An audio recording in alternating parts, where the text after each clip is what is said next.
ฟักทองเราเบิกมือแม่คืองามแท้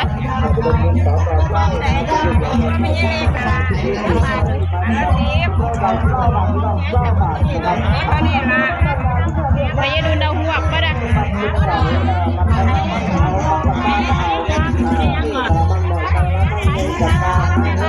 กล้วยมีตัวใดคืองาม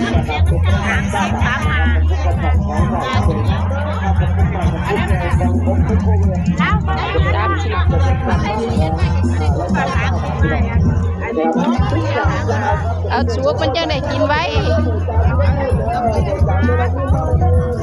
เอาบนหลอดจะบาดไม่ทันจะเป็นโถเป็นเขา9 บาทนะครับจะเป็นการแก่การดอกการไล่นะครับเรือเอาจะเอาที่ดอกและการ9 บาทนะครับเอาไม่ได้จะได้เงินจะเปลี่ยนได้จากที่สมบูรณ์ที่สมบูรณ์นะครับอย่างใดอย่างหนึ่ง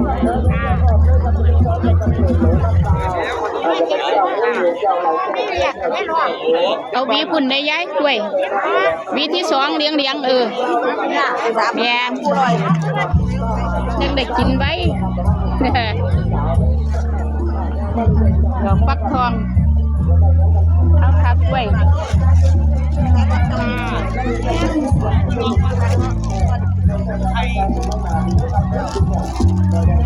แกเจ้าคือเก็บมันนั่นแท้อันนี้เป็นดอกหรือไหมไม่แรงเนาะมันแรงแมนอยู่ดอกมันก็คือหนาฝนผักอีตู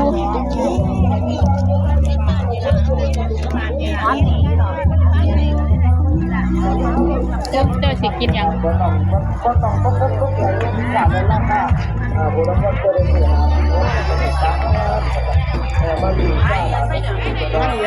หัวกล้วยปลาในเป็นมุกหมอปลาในเป็นมุกหมอ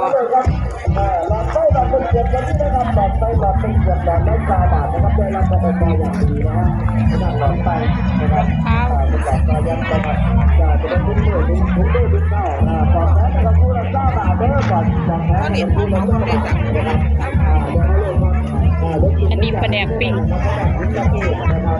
หมู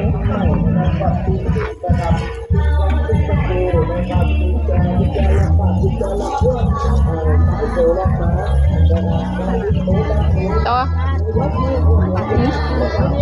สันเดชเราดิตอมยังกันเลยตอมเนื้อตอมประเด็นไปเท่าไรนี่หมู5 บาทเลยไหนคะ30 บาทให้เราเดี๋ยวมองไว้เด้อคนเองไม่ทำอะไรไม่ไว้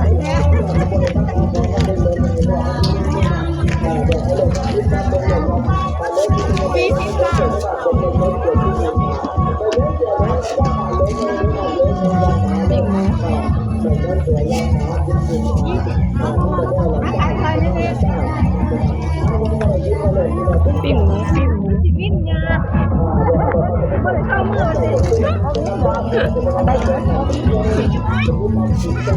20 บาทสั่งข้าวมันไก่ไว้เดี๋ยวข้าวมันไก่พี่ดอกข้าวมันไก่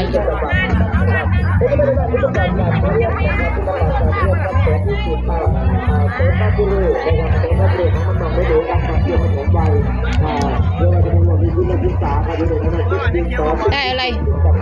สั่งข้าวมันไก่ไว้ให้ในแปลวไป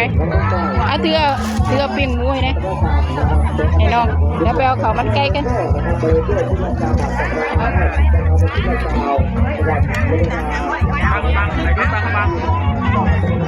สั่งข้าวมันไก่ไว้เดี๋ยว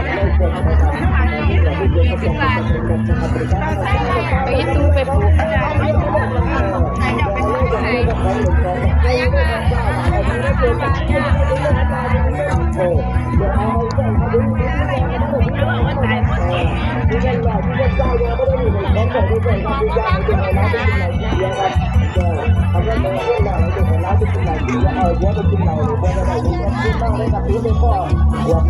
หัวเตายังเพื่อตายเพื่อหัวมาต้องร้องเพื่อคืนหมดเนี่ย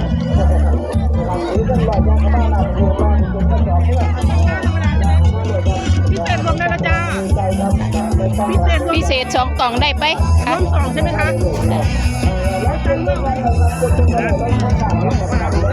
เอาจักบาทไปพิเศษ2 กล่อง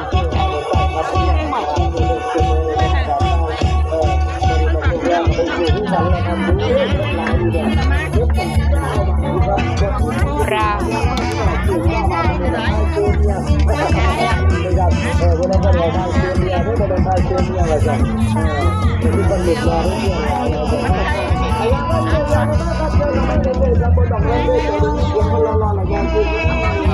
ด้วย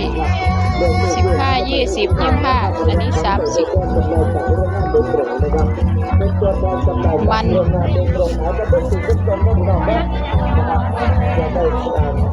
มันขายต่อในการติดต่อโดยตรงนะครับเฉพาะที่ตัวนะครับบริษัทราคาส่งเลยนะครับติดต่อโดยตรงกับห้องน้ำเลยครับติดต่อโดยตรงกับบริษัทที่โตแต่ที่สุดเลยครับมาเลยมาเลย ได้กล้วยได้กุ้ง ได้กล้วยได้กุ้งแต่หวานปะมะม่วง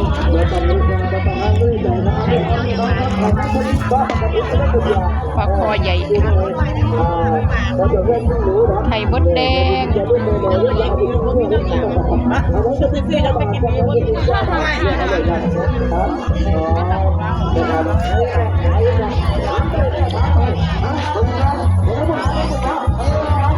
ข้าวปิ้งปลากินกบปิ้งปลาพี่น้อง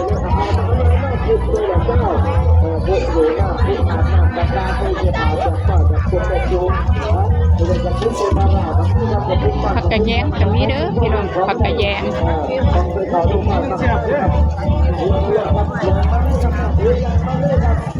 ต้องเงินบอกเจ้าของ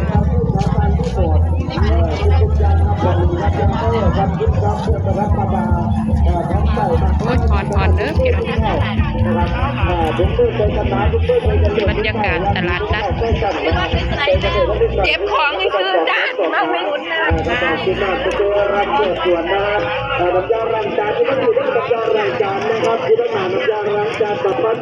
คิวควันไฟควันขมงคงเคียงนะครับถ้าถูกพื้นแต่ละบาทจะมีได้รับการส่วนนั้นข้าวม่วงของใส่และรายการอาจจะได้ของหนึ่งเป็นส่วนนั้นครับกระจายกระจายส่วนนั้นอีกส่วนหนึ่งเป็นส่วนใหญ่เรื่องในครับราคาอยู่ที่ยังเจ้าบาทจะเรียกว่าถามไปพะไงนะครับจับไปเลยครับมาที่ยังจับไปมากเลยก็ต้องย่างครับเรียกอะไร